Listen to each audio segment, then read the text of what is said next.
আসসালামু আলাইকুম। আজকে আমি আলোচনা করব বার্ষিক পরীক্ষা শ্রেণী প্লে বিষয় গণিত নিয়ে। অর্থাৎ এটা একটা প্রশ্ন। তো যেহেতু প্লে শ্রেণী তাই এই প্রশ্নের উপর লিখবে, অর্থাৎ এটাই পরীক্ষার খাতা। তো এই জন্য আমরা এখানে নাম লেখার জন্য একটা বক্স এবং রোল নাম্বার লেখার জন্য বক্স তৈরি করে দিয়েছি।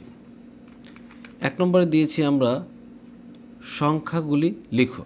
এখানে কত থেকে কত পর্যন্ত সংখ্যা লিখবে তা আমরা উল্লেখ করে দিয়েছি এবং এইটা ইংরেজি সংখ্যাগুলো লিখবে। আমরা নির্ধারিত বক্স নিচে দিয়ে দিয়েছি। এরপরে 2 নম্বরে দিয়েছি কথায় লেখো।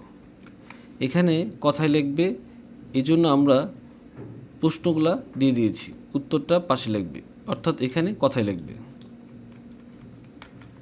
এরপরে 3 নম্বরে দিয়েছি পরের সংখ্যাগুলি লেখো, অর্থাৎ 11-র পরে কি হবে তা লিখতে হবে, 13-র পরে কি হবে তা লিখতে হবে। এরপরে 4 নম্বরে দিয়েছি সাজিয়ে লেখো। এখানে এলোমেলোভাবে দেওয়া আছে, এই বক্সের ভিতরে সাজিয়ে লিখতে হবে। 5 নম্বরে দিয়েছি খালি ঘর পূরণ করো। খালি ঘর পূরণ, এখানে আমরা দিয়ে দিয়েছি এর মাঝখানে কি হবে তা দিতে হবে।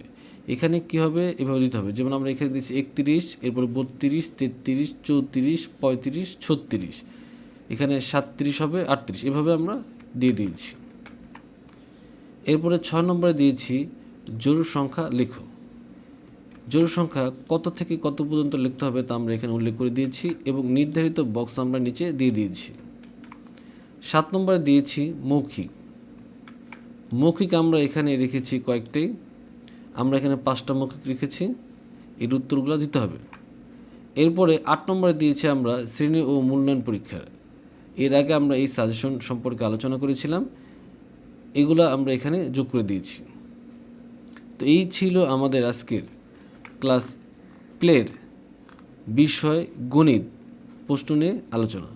পরবর্তী ভিডিও দেখার জন্য আমন্ত্রণ রেখে আজকের মতো এখানেই আল্লাহ হাফেজ।